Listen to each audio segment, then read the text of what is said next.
Hello friends, welcome to PSC class 2. ഇന്ന് നമ്മൾ discuss ചെയ്യാൻ പോകുന്നത് പെരിയാർ നദിയെ പറ്റിയിട്ടാണ് കേട്ടോ. അപ്പം കേരളത്തിലെ ഏറ്റവും നീളം കൂടിയ നദി, കേരളത്തിൽ ഏറ്റവും കൂടുതൽ ജലം വഹിക്കുന്ന നദി, കേരളത്തിൻ്റെ ജീവരേഖ എന്നറിയപ്പെടുന്ന നദി, ചൂർണി എന്ന് അർത്ഥശാസ്ത്രത്തിൽ പരാമർശിച്ചിരുന്ന നദി. അർത്ഥശാസ്ത്രത്തിൽ പരാമർശിക്കുന്ന കേരളത്തിലെ നദികൾ രണ്ടെണ്ണമാണ്. ഒന്ന് പെരിയാർ, രണ്ടാമത്തത് പമ്പ. പെരിയാറിനെയാണ് ചൂർണി എന്ന് അർത്ഥശാസ്ത്രത്തിൽ പരാമർശിച്ചത് കേട്ടോ. ഓക്കെ. പിന്നെ ഏറ്റവും കൂടുതൽ പോഷക നദികളുള്ള കേരളത്തിലെ നദി, ഏറ്റവും കൂടുതൽ അണക്കെട്ടുകൾ നിർമ്മിച്ചിരിക്കുന്ന നദി, ശങ്കരാചാര്യർ പൂർണ്ണ എന്ന് വിശേഷിപ്പിച്ച നദി, ശങ്കരാചാര്യരുടെ ജന്മസ്ഥലമായ കാലടി സ്ഥിതി ചെയ്യുന്ന നദീതീരം, മലയാറ്റൂർ പള്ളി, ആദിശങ്കര കീർത്തി സ്തംഭ മണ്ഡപം, ആലുവ അദ്വൈത ആശ്രമം എന്നിവ സ്ഥിതി ചെയ്യുന്ന നദീതീരം.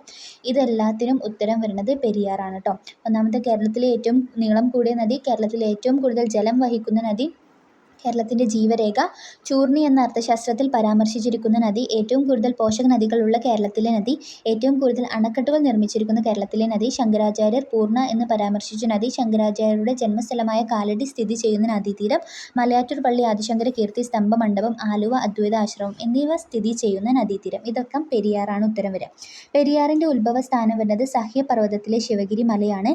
മുല്ലപ്പെരിയാർ വിഷയത്തിൽ കേരള സുപ്രീം കോടതിയിൽ സമർത്ഥിച്ചിരിക്കുന്നത് പെരിയാറിൻ്റെ ഉത്ഭവം കേരളത്തിൻ്റെ ഭാഗമായിട്ടുള്ള ചൊക്കാംപെട്ടിയിൽ നിന്ന് എന്നാണ് കേട്ടോ. അതായത് മുല്ലപ്പെരിയാർ വിഷയത്തിൽ കേരളം സുപ്രീം കോടതിയിൽ സമർത്ഥിച്ചിരിക്കുന്ന പെരിയാറിൻ്റെ ഉത്ഭവം കേരളത്തിൻ്റെ ഭാഗമായിട്ടുള്ള ചൊക്കാംപെട്ടിയിൽ നിന്ന് എന്നാണ്. പെരിയാറിൻ്റെ പോഷക നദികൾ മുല്ലയാറ്, മുതിരപ്പുഴ, പെരിഞ്ഞാംകുട്ടിപ്പുഴ, പെരുതുറയാറ്, കട്ടപ്പനയാറ്, ചെറുതോണിയാറ്, ഇടമലയാറ്, മംഗലപ്പുഴ. ഇതെല്ലാം പെരിയാറിൻ്റെ പോഷക നദികളാണ്.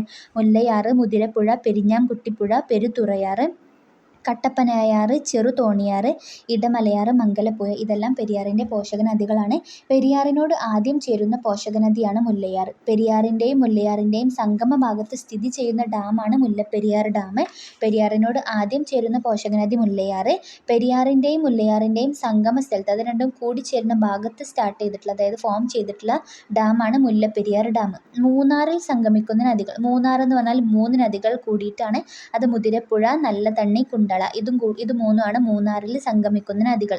പെരിയാർ നദി മംഗലപ്പുഴ, മാർത്താണ്ഡൻ പുഴ എന്നിങ്ങനെ രണ്ടായി പിരിയുന്ന സ്ഥലത്തിന് അറിയപ്പെടുന്നത് ആലുവയാണ്. പെരിയാർ നദി മംഗലപ്പുഴ, മാർത്താണ്ഡൻ പുഴ എന്നിങ്ങനെ രണ്ടായിട്ട് ഡിവൈഡ് ചെയ്യുന്ന ആ ഒരു സ്ഥലം ആലുവ ആണ്.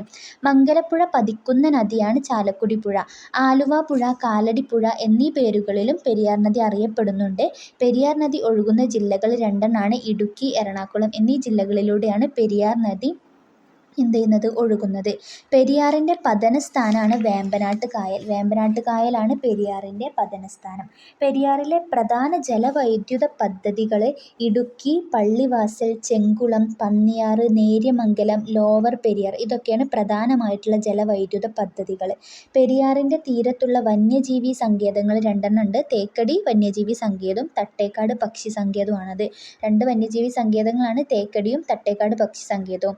പെരിയാർ മുൻകാലങ്ങളിൽ പൂർണ്ണ എന്നാണ് അറിയപ്പെട്ടത്, അതും കൂടി മനസ്സിലാക്കുക. പിന്നെ പെരിയാറിൽ 1924, അതായത് ക്രിസ്ത്യൻ വർഷം 1924 നടന്ന ഉണ്ടായ വെള്ളപ്പൊക്കമാണ് 99-ലെ വെള്ളപ്പൊക്കം എന്നറിയപ്പെടുന്നത്. 99-ലെ വെള്ളപ്പൊക്കം എന്നറിയപ്പെടാൻ കാരണം കൊല്ലവർഷം 1099 ഇതുണ്ടായത് കേട്ടോ. പെരിയാറിൽ 1341 ഉണ്ടായ വെള്ളപ്പൊക്കത്തെ തുടർന്ന് നശിച്ചു പോയ തുറമുഖം ഏതാണെന്ന് ചോദിച്ചാൽ അത് കൊടുങ്ങല്ലൂറാണ്, അല്ലെങ്കിൽ മുസിരിസും. രണ്ടും കറക്റ്റാണ് കേട്ടോ. പിന്നെ റൂം ഫോർ റിവർ എന്ന് പറഞ്ഞിട്ടുള്ളൊരു പദ്ധതി ഉണ്ട്. കേരള സർക്കാർ പ്രളയം മൂലമുള്ള നാശനഷ്ടങ്ങൾ പരിഹരിക്കുന്നതിന് വേണ്ടിയിട്ട് കൊണ്ടുവന്ന പദ്ധതിയാണ് റൂം ഫോർ റിവർ കേട്ടോ.